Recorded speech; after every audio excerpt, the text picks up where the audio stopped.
hiɗen ka damal salatu aljama'a. Salatul jama'a ko julde jama. Julde jama ko julde moɓantede nden.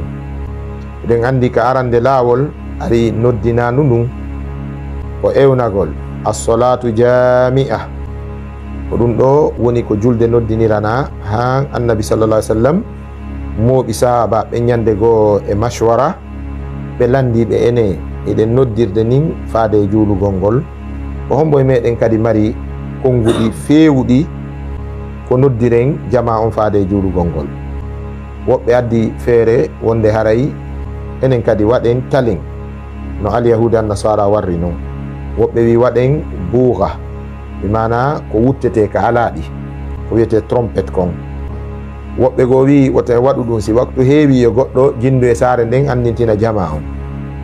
Kono annabi sallallahu alaihi wasallam ko annabajo ko duuɓi 23 o wuuridi annabako ngun e ndulu ngun.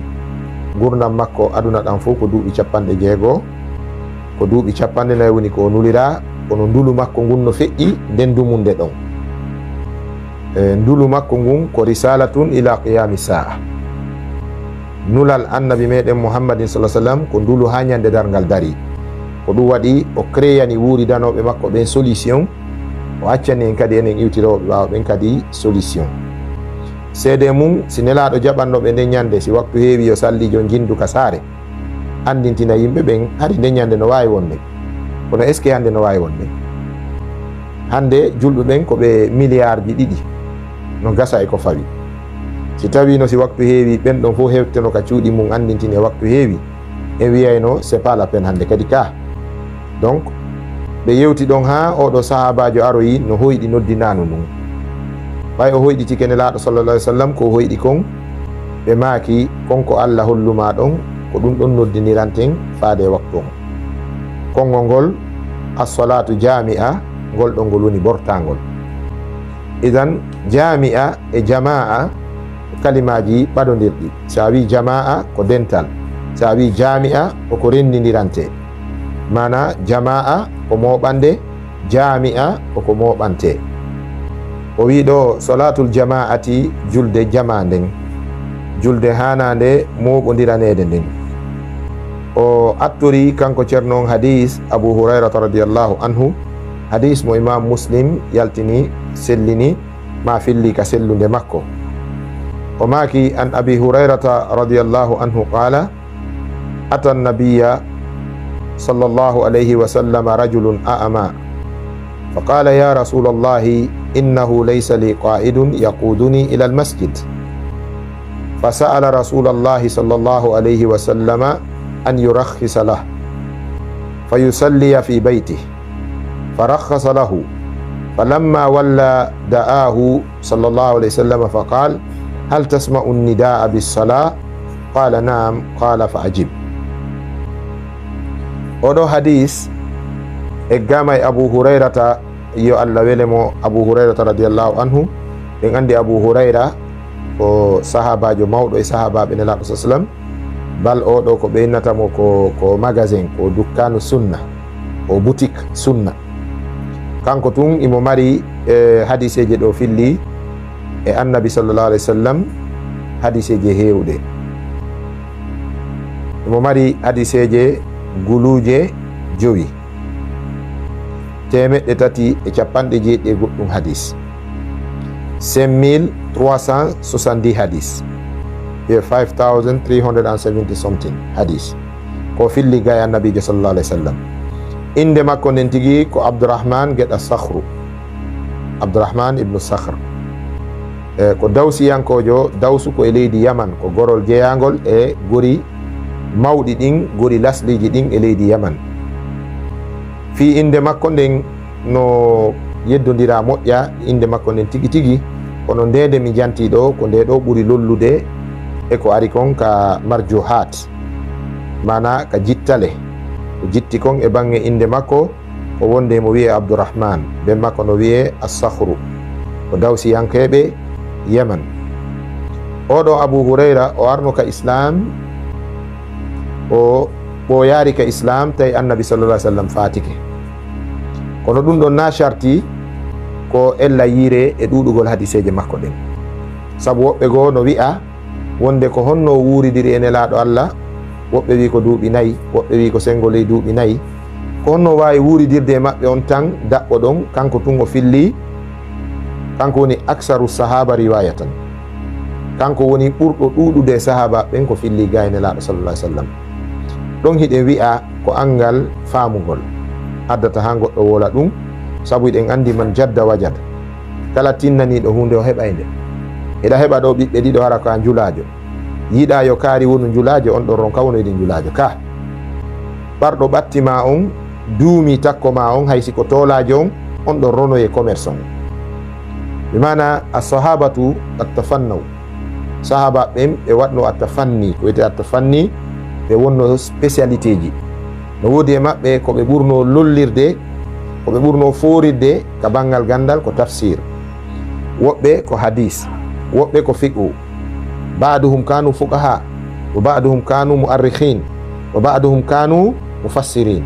wono Abdullah ibn Abbas en, Ubay ibn Ka'b ɓen kanu qurra, ɓen ko janngaynoɓe ƴiye qur'ana ko hawni, no faami. no woodi sahabaɓe goo heɓare e ɗiɗo fof geɓe, kono ɓe financé no islam o financement ji jani. no woodi kadi ɓe gandal sattanno, kono ɓe marno doole, ɓe gollitirayno doole ɗen e fii ɓantugol diina kan. idan ɓe innayi alhayatu ko alfunun, gurdan ɗan ko fannuji. Abu Hurayra sabu ko rerɗi kon e ko duumodi kon e nelaɗo sallallahu alaihi wasallam, o waawi fillade hadiseje ɓurɗe ɗuɗde ɗen. o maaki yo Allah wele mo, o maaki atan nabiya rajulun a'ama, gorko bunɗo arnuka annabijo sallallahu alaihi wasallama, fa qala, o wi ya rasulallahi, ko ayyo nelaɗo Allah, innahu laysa li qa'idun yaquduni ila almasjid. o wi nelaɗo ko addilanɗo ko andingol on, min mi ala ɗowolan adda ka juulirde, mi ala ko ɗowalan adda ka juulirde, komi bunɗo non. fa sa'ala rasulallahi sallallahu alaihi wasallama an yurakhisa lahu, o landi nelaɗo yoɓe newinanmo, wiyete rukhsa ko facilité, o landi nelaɗo yoɓe facilitanmo, on ɗum woni ɗum fa yusalliya fi baytihi, o juula ka suudu makko. ɓay o landi ke nelaɗo yoɓe facilitanmo o juula ka suudu kanko bunɗo on, ɓay o ala ɗowowo ko addamo ka juulirde, fa rakhasa lahu, nelaɗo facilitanimo, nelaɗo hoynanimo, ɓe newnanimo yo juulu ka suudu. falamma walla da'ahu, ɓay o hucciti ɓe nodditimo kadi, way wasi ɓe heɓi felore, andi o yaari no sifade ganto mum on komi bunɗo, ɗon ko ganto goo ɗiɗi, mi ala ko ɗowalan, ɗon ko ganto ɗimmo, joni noon nelaɗo newnanan min mi juula ka suudu. sabu andugol makko sellanta gorko helli faaɗo wawuɗo arde ka juulirde, juulugol ka suudu mum tawa ko kawtal juulirde. hadiseje ɗen no ɗuuɗi, ko ɓuri lollude e majje ko la salata li jari l masjid illa fi l masjid, kawtal juulirde ala julde jaɓetende sinara mo mari ganto, sina ndende o juuli ka juulirde. naafi woɓɓe wiya la on ɗon ko nafyul kamal, ɓenna la salata li jari l masjid, wona wasi si a juuli kama haray a juulari de, ko woni ala baraji timmuɗi. woɓɓe nawrin ko nafyu sihha, imana sa juuli kama eɗa wawi yaade ka juulirde ko a kawtal juulirde ala julde. ɓen ɗon yara aya qur'ana on, Allah tabaraka wa taala wi warka'u ma arraki'in, juulide e juuloɓe. ɓay tun yamirore nden iwri ka Allah ko tedduɗo, al amru allazi sadara min al jalili yaqtadi l wujub, mais yamirore iwrude ka koho ka patron on ko nde tindinta ko waɗɗagol. ɓe wi kamɓe haray ɓay tun no waɗɗi mo juuli ka suudu mum no wawi yaade ka juulidde ko gorko helli faaɗo, haray julde makko nden sella. ala kulli halin, sahabajo on oɗo julɗo emo huuli, o taw juulu tun ka makko o ƴettari permission, o ari nelaɗo newnanimo, falamma walla da'ahu, ɓay o hucciti nelaɗo noddimo, no gasa jibrilu feliɓe, no gasa ɓe yitani hoore maɓɓe felore, ella angal landagol mo taw landal tammal. fa qala, nelaɗo sallallah sallam makanimo, hal tasma'u nidaa bis-salah, ene hiɗa nana noddinadu julde nden, hal tasma'u nidaa yarli hiɗa nana noddinande nden bisalati ko noddinante julde nden kon. Fa qala naam, gorko wi hi nelaɗo miɗo nana noddinanno. Qala nelaɗo maki fa ajib, ɓe ɗuɗɗinari goyi ɓe ɗuɗɗinari ɓe maki fa ajib, noto noddinano ɗum. Ko on ɗum ɓe tindinimo ɗo, ta juuluka ma de juuluka julirde. Idan hunaka aqwal idda lil ulama, karama ko ɓe no mari ɗo konguɗi hewɗi e bange fa ajib on. Fa ajib on ay la tusalli fi beytik, salli fi lmasjidi ma al jama'ati wara al imam. Ko juuluka juulirde ɓaawo almami on wondude e jama on. Ɓe wi ɗo ndaare moƴƴa si tawi bunɗo on fi o nanayi noddinanu ndun, kanko andi no ñeñinirta ha yewta ka juulidde, ko yo ar o juula ka juulidde, haray ko on ɗum wiɗen fi yi o. donc bude ka no woodi yewtereji hewɗi fi oɗo neɗɗo bunɗo. Woɓɓe wi wurin ko oɗo wontuno sallijo maɓɓe on Abdoullahi ibnu ummi maktum. Woɓɓe kadi wi ko bunɗo goo mawɗo wonnoɗo ka sera saare Madina, kono haɓɓuno ɓoggol gila ka suudu makko, o ari o haɓɓingol nokku goo e dosal ka juulidde nelaɗo sallallahu alaihi wasallam. Si salli noddini ko ngol ɓoggol ɗon o ƴettayno o jogo o ɗoworo han ka juulidde, kono o juulitari ka makko fodde gurdam, o juulitari farilla ka suudu makko fodde gurdam. Haray ɗum ɗo no waɗi en loyru molanadu ka. Ɓe wi kadi ɗo kadi hal tasma'u nida on, jomiraɓe gande ɓe wi nanugol noddinadu ɗum ɗo wona yo wonu abra wasilatin, koyo wonu min fil musalli, ko ya nanu noddinadu ɗum e hunduko sallijo on, wona noddinadu ndu nanirten ɗum alaji moderne ɗin hande wano micro. Si tawi kala ka sallijo noddini nanɗa, haray no waɗɗima juuloygol ɗon. Haray si tawi enen sallijo noddini ka juulide men ɗo courant ala, en nanari, en nani noddinanu ndun simanterima sonfoni, haray ko en yahu ton la. Sallijo no noddina nanen ka radio ka, wonde nanen ka téléphone ji, isan na ɗum ɗon fof fanda ko fanda ko nanirgol noddinanu ndun noppi ma ɗin e hunduko sallijo. Ɗum woni sallijo juulidde nde kawtuɗuɗa nden, juulidde kawtarre ma nden. Si sallijo noddini woni ko micro o noddiniri, woni na micro. So tawi a nani noddinan ɗum, a juuli ka maɗa ɗon, ara ya waɗi ella o ya arka juulidde. E joni noon sartiji no aroya ɓolɗinay ɗi juulidde. Masalan si tawi no surra e nder juulidde nden, an noon ko nden ɗon ɓurɗa hiɓɓodirde. Si tawi a haɗiɓe, a yamiriɓe ittugol yenade nden ka juulidde ɓe jaɓari, si tawi no woɗɗanma a wawata yahude e juulidde hikkitinde e nden ɗon nden, haray ko ya juulu kama. ɗiɗi, si tawi almami on ko shirkowo, shirku feeñuɗo, karamo ko kataba, fiɗowo korte, piyowo ramli, imam on no andira ɗum o haɗama o haɗitaki, a etike fiya laaɓanmo reedo jaɓari, yimɓe ɓen famarima, haray ko ya eggu e nden ɗon juulidde, yahana juulidde nde tamƴinina nden imam on ko jon tawhid. Si tawi ɗum weɓanama, haray on tuman no sellaka juulaka ma, sina juma on. Juma on e iidi on kan ɗum sellata ka goɗɗo juula ɗum ka galle mum, haray ko yaw ka juulidde ton ma o fukka juma on o juula fana on, si tawi ko be ɗum waɗa. Kono juulugol juma e salon, ma juula e nder garage, ma juula e ley mangoje, ɗum ko shay'un mamnu, ko haɗa ka sharia islam non. O addani en ɗo toɓɓe kanko ceerno o maki salatul jama'ati wajibatun fil masjidi ala rijali alqadirin. Salatul jama'ati julde jama nde wajibatun ko waɗɗinde fil masjidi ka juulirde, mana ko julde waɗɗinde kaka juulirde kadi waɗɗi kadi juulugol nde ala rijali e dow worɓe ɓen alqadirina hattanɓe ɓen taganaɓe yahugol ɓen. Ɗo tindini en wonde salatul jama'a laysat bi wajiba ala nisa. Julde jama nden ka juulirde wona ko waɗɗi sonnaɓe ɓen. En darnay tun juulidde waɗane sonnaɓe ɓen ka ɓe juula ma waɗen ridoji, ella wo ala si ɓe ari wonde ɓe wawi wonde ɗon, kono noon lasɗi julɗe maɓɓe ɗen kamɓe sonnaɓe ɓen kaka cuuɗi maɓɓe. annabi sallallahu alaihi wasallam maki la salatukunna fi hujurikunna khairul lakunna min salatikunna fil masjid maw aw hunna de sonna ben juulata ka mabbe ka cuudi mabbe ka nder cuudi mabbe nder kadi ko dum buri be moƴƴande argol ka juuliddaji.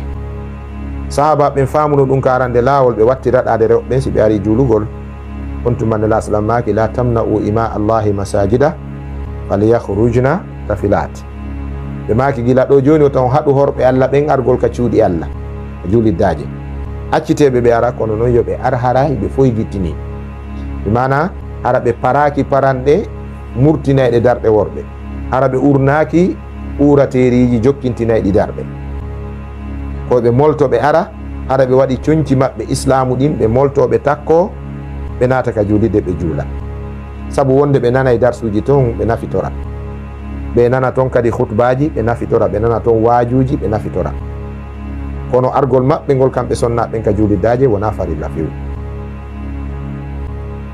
ko ɗum waɗi ɓe yaltinana ñawore no ɓe juulitta julde jama noon siko ɓe tato ma nayo ma jowo ma ɓe buyi ɓe wawi goɗɗo e maɓɓe julna ɓe woni almami maɓɓe dirtata yeeso hakkude maɓɓe o wonta ɓe noddinta kadi ɓe heɓe darna e konguɗi karamakoɓe goo eɓe wase kadi darnude e konguɗi karamakoɓe goo kono ɓe noddinta.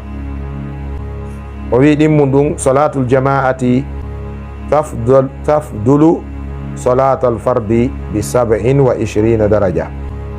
Julde jama nden inde ɓuriri julde aaden goto on inde ɓurdiri nde darajaji 27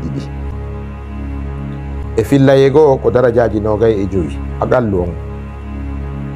Julde jama baraji ko heɓata e mum kon no ɓuri julde nde juuluɗa an tun ɓurdiri nde darajaji 27 ɓe gandi noon konngol Ibnu Abbas no woodi sellinangol wonde o maaki ila darajatun wahidatun afdalu min ad-dunya wa ma alayha. Daraja goto no ɓuri aduna e ko woni hoore aduna. Gasa goɗɗo ina honno ɗum woniri ko darajaji ɗi woni ƴarrigal ngal natugol aljanna escalier ji ɗin ko naadi goɗɗo aljanna ɗum no eɓɓidiri aduna. Allah tabaraka wa taala wi wal akhiratu khairun wa abqa, lakara on ɓuri moƴƴude ɓay ko kanko heddoto. Allah tabaraka wa taala wi nokkugo walal akhiratu khairun laka min al ula, lakara on si a gañoyke toon ɓurma moƴƴande aduna. O wi toɓɓere tammere nden bayyana nabiyu sallllahu alayhi wa sallama anna man sami'a nidaa ay al adhan falam yujib fala salata lahu illa min udhrin. O wi nelaɗo sallllahu alayhi wa sallam ɓanginani en ko ɓe waddi kon e oɗo bunɗo, ɓe ɓanginani en e maako maɓɓe on wonde kala nanɗo noddinanu ndun o notaki ko sallije on noddi kon hayya ala sala hayya ala al fala, are ka julde are ka malal. En firiraɗi ɗum nde fi en noddinir pular ñembinen o neɗɗo majjuɗo wiyeteɗo Ismaila Nanfo Jaabi fetuɗo ko ɗon haaɗi, fetere ko ɗon haaɗi, kono fetuɓe kadi no supportimo kadi hoore nden fetere ɗon o majjegol dina ko probléme. Andi buyno sikka islam ko arabu jeeyi, donc si en juuliri arabu en jangiri qur'ana arabu haray ɗum ko teddungal arabu, ko teddungal maɓɓe si ɓe feewi. Si arabujo fewari kanko Allah ko ɓe siɓɓe da arabejo bappirawo nelaɗo Allah wi sa yasla naran ka bappa maɓɓe arabujo koho kadi Quraysiyankojo Hashimiyankojo Abu Lahabin dambe ko ha ɗon jatirawo annabi Ibrahima. Allah tabaraka wa taala wi sa yasla naran zata lahabin, o nato e yiite oyinge fi hen ɗum sabu o gomɗinari, sabu o yeddi Allah zan Allah ala musidɗo, Allah ko bajjo seniɗo, kanko woni taguɗo on. Ɗum waɗi o wi ɗo annabi sallallahu alaihi wasallam ɓanginani en wonde kala nanɗo noddinanu ɗum falam yujib fala salata lahu, julde alanamo illa min udhrin, sina hara ko sabu nganto. Sabu nganto haɗi o noto. Joni masalan nana noddinan ɗum, gaynugol noddingol ngol ɗanoɗa, si ɗoygol nangima karambol no ɓantanama ha ñande finɗa, ma nana noddinan ɗum wigol ya heɓilo faɗɗeɗa, si a faɗɗama karambol no ɓanta e ma ha ɗiwta, ma yejjita, ma nawna tawa wawata yaade ka julirde wano giilol wano giilol e ko waywa mum si ɗum nangi goɗɗo ma turre fuɗɗike awƴade on tigi a tawa e juulugol ka magol no ɓurma ɗon moƴƴande ɗin yawgol ka julirde sina ɗum a lorroya e julɓe ɓen aray ɗum juulaka ma si ganto ari Allah jaɓay si ganto arari ko ella ad-darurat tubihul mahdurat si ganto ngon ari lorra kan daginay ko haɗano kon o wi rabian naya ɓum ɗum yusannu lil muslimi an yatawadda'a fi baytihi wa yadhhaba lil masjidi ala taharatin kamilatin. Oɗo sunna kadi buyno majjamo o andi enen e darnay tun julirde waɗen pompi e koloyru ka ko on ɗum du'ano julirde ko ɓuri moƴƴude fotato o gandi noon Fuuta kamen ko noon Fuuta ko fewdo ɗo ka hettiɗen ɗo wattude gasude forage e koloyji ka julidaji ka ko cataloye ɗiɗo ɓe naɓayno koy kadi harayno mara yeeso to fi almami mo salligi mum boni tawa julde fuɗɗama ko ɗum kadi woni ko selli kon sabu ceerno no maki ɗo yusannu lil muslimi eno sunninana oɗo julɗo an yatawadda'a fi baytihi yo salligo ka suudu makko wa yadhhaba lil masjidi o yahana noon julirde nden ala taharatin kamilatin aray mo e dow laaɓal timmungal mana kala mo yuuɗa kala nde o salligoto kaka julirde o salligoto ara yandugo o haara cellal ɗiɗi o iway ka makko o salligaki ɗum noon iwgol ka mum salligaki yaka julirde ko ella sabu salligi ko dewal sa fokkitani julde nden ko ya fokkitudo yon ɗum eko nde golliroyte kon on ɗum julde nde gollirte koye dow laaɓal koye dow salligi la salata liman la wudu'a lahu aw la salata liman la taharata lahu mo juuli ala laaɓal o ala julde joni noon sa fokkitani julde nden ko ya yaado e laaɓal ngal e hoore kadi ɗe gandi salligi kadi Allah tabaraka wa taala no fukkira bakkatu sabu salligi o ɓantira daraja sabu makko hani wiyete kon mahwu dhunub wa rif'u darajat sabu salligi kadi ko hijab salligi ko hijab donc si on digi fokkiti yo salligo ka makko ko ɗum ɓuri wonde sunna on si tawi noon salligi aɗi bonorgol ka laawol yo ndaaru ka ɓuri ɓattade o siko ka juulide ɓuri ɓattorde yo wuggoro toon siko ka suudu yo arto salligo si tawi o hewti ka juulide si salligi boni yo pottoɗa o watta salligi kono ko ɓuri moƴƴude o salligagol ka mum si yaha ko ɗum woni sunna on jawabum ɗum o wi yajibu l ibti'adu anir rawaihi l kariha kaddukhani wathawmi walbasali. Ɗo kadi toɓɓere go kadi o wi yajibu l ibti'adu ino waɗɗi julɗo on woɗɗitagol anir rawaihi al karihati uurengolji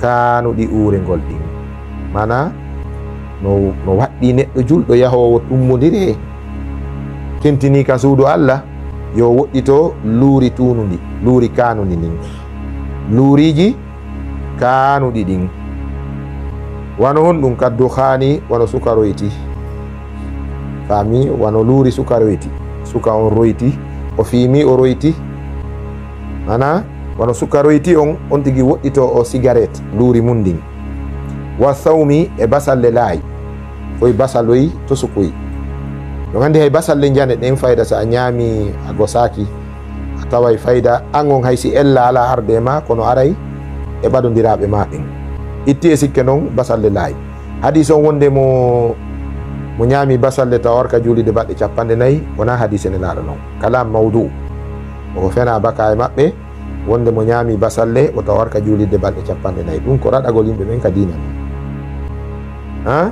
hadi selluɗo on ko wonde mo ñaami koye basaloye laayi ɗo yo goso o wuyɓo o jokkintina ñaametego mono itta luuri laayi on si wara ka juulide ko ɗum ɗo woni ko selli kon o wi wal basal e basalleji jane ɗen kadi ɗum ɗo fof wota on tigi ñaamu kala ko ukkoto yaha ka juulirde saabu ka juulirde sunna on ɗo ka saffeji ko al iktirabu ko ɓaɗodiral ka ko coronari wi annabi sa sallam maki ɓattodire corona wi pottodire ƴettuɗen sunna corona on accuɗen sunna annabijo on sallllahu alayhi wa sallam kono ɗon wota goɗɗo sattin ko annabi sallallahu alaihi wasallam tigi makani si wayi non ko yen jab yayi wobbe wakati satne be nani laado maki yen battondir menen goddo wiyata men pottondire no ko nelaado tigi makanno ma andube hunde nden si tindini ma jabambe qur'ana wi wala yunabbi'uka mislu khabir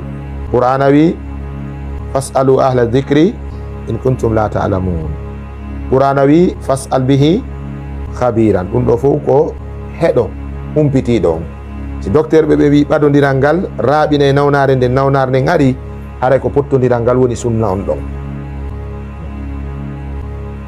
o wi yusannu ino sunnina kadi akhzu zinati lirrijali ino sunninana worbe ben kadi yawgol ka julidde ƴettugol coñci maɓɓe labaɗi ɗin cuɗariji ɗin o gandi sonnaɓe si ɓe aray ka julirde wona ɓe cuɗo wona ɓe waɗa coñci beɗɗuɗi so daari islam on eɗen yiɗi kono se moɓodiɗe ayi majjere nden feñayki san siko ka iidi ma ka juma a yiyay rewɓe fof ko coñci daneji pin higgare nden ko danere dolokingel ko danewil wudere nden ko dane mo jogui jikkiriwol danewol waddori tapi hun dane on sa yimo fayda sikka e fure woni arde ɗo ko khilafu sawab no wopodiri haqiqa on coñci sonnaɓe ɓen ko honɗi ko ɓaleji ɗin libasu niswa ko assud coñci rewɓe ɓen ka islam ko couleur noir on amma no ño'irte noon ko leydi be adamu kono ko ɓaleji ɗi woni coñci sonnaɓe gomɗinɓe ɓen tigi amma worɓe ɓen a habbu lawni libas ko albid ko ɓuura yiɗede couleur coñci ɗin ka worɓe ɓen ko daneji ɗin joni noon argol ka juulirde koyo ɓen tigui cuɗino ka worɓe ka lubsi thiyabin nazifa wano wattagol coñci laaɓuɗi ɗin anɗo kadi na wasi waktu mo juuloyta be wona Bamakoru ma wona kaftani saudien ma wona ittaɗo e poore faami o won tun coñcol laaɓugol embere taga e no jeeya kadi e cuɗar nin kadi warraihati at-tayyiba e urnagol kadi urateriji welɗi ɗin kadi urnagol urateriji welɗi ɗin inda dhihabi lil masjid sanga yahugol ngol ka julidde sanga yahugol ngol ka julidde on tigi wakkilo urno oɗo sunna ɗo no fanɗi e meɗen noon enen yimɓe sunna ɓen hande wurnituɓe ɗum de gosagol tawa si darnama on tigi gosoto so habbira kanko imamum ma si gosagol ngol ara mo waɗi gosorkun o yirga ñiƴe yeesoje ɗen ɗum ko sunna noon ma yirugol goɗɗo e men tabake hun nebban tawa toujours ayano wujude waare nden peeña annabi sa sallam waare maɓɓe nden harno timmuno kono no fottano hari nde dankar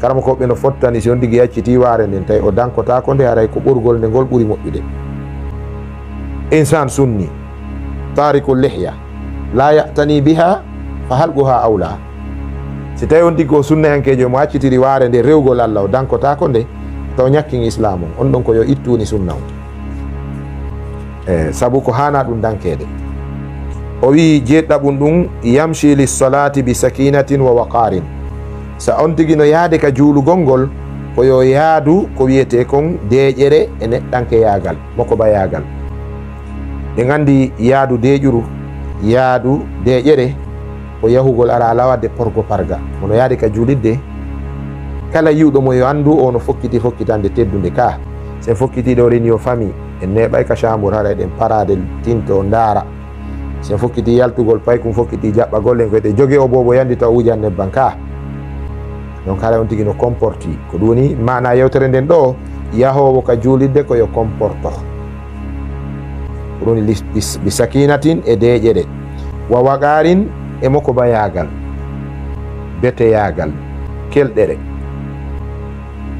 o wi jeetataɓum ɗum yuqaddimu rijlahu lyumna inda dukhuli lmasjidi wa inda alkhuruji yuqaddimu lyusra yuqaddimu rijlahu lyumna ko yo ardin koyngal makko ñamal ngal inda dukhuli lmasjidi sanga o natata ka nder juulirde wa inda alkhuruji sanga o yaltata yuqaddimu lyusra ko yo ardin hongal nanal ngal mana so on tigi ari natugol ka juulirde yo ado naada ñamal ngal nde himo yalta o ado yaltina nanal ngal. Jeenayaɓum ɗum e neediji ɗin o maaki iza kana al masjidu mafrushan wanni'alu la taslamu min al adha fayanbaghi naz'uha kharij al masjid. Kalam nafis, kalam tayyib, kalam wadih. Ceerno maaki si tawi juulide nde laatike ko weƴƴitande ko daɗɗade, ɗum ko juulidaje men ɗe gande. ɓe gandi ko woni sunna ka juulidaje. Normalement si juulide darnama, sunna on ko jaare duwa hibbede nder ton. min mi yi vidéo wo wonde no Istanbul ko noon nde woniri. Tunisie ɓe mari ɗen juulidaje ka bawadi fulawaji maɓɓe. to gandi le ɗi tapiji lix ji ɗi yiyeten kamen ɗo ko tunisien turquie en ko ɓe moƴƴinta ɗi kono ɓe weƴƴitata. fiyo juuli nden wonu masjid bi sifati masjidi nabi sa sallam ko tawde weƴƴitaka ko jaare. kono est ce que enen ɗo eɗen wawi dankorde noon juulide? En wawata, saabu jaare ɗo ko yosode ko satti, faami. Bon, si tawi juuli nden laatiki hinde weƴƴita hinde daɗɗa, tawi paɗe on tigui ɗe o waɗɗi ɗen la taslamu, paɗe ɗen hisata min al aza tuundi, ay pellet wattiɗo paɗal konakiri ɗo yalti ngal daɗata tuundi. O wi fa yanbaghi harayno hani naz'uha ɓortugol ɗen paɗe ɗon harijal masjidi ka yaasi juulirde. si tawi noon juulirde daɗɗa ka weƴƴitaka, tawi paɗe ɗen kadi no laaɓi, ko juulidugol e majjon woni sunna on, ko ɗum woni lasɗi on. juulidugol e paɗe ɗen woni lasɗi on, ko ɗum waɗi karamakoɓe heewɓe ɓe wiyay si tawi paɗe maɗen ella no woodi ko hatta juulira e majji, ara no yiɗa ya waɗu huffu wala. so tawi huffu ala ya waɗu soketi. ɗum noon fof ko fi hen ɗum fiyo mbaadi ma ka julde maɗa nandi to e baadi annabi maɗa ka julde makko. saabu maki sallu kama ra'aytumuni usalli, juulire no yirno ɗon miɗo juulira noon. sappabum ɗum yaqulu du'a dukhulil masjid, on tigui wowla du'a natir ɗon ka nder juulirde nde himo naata. ara yijjitari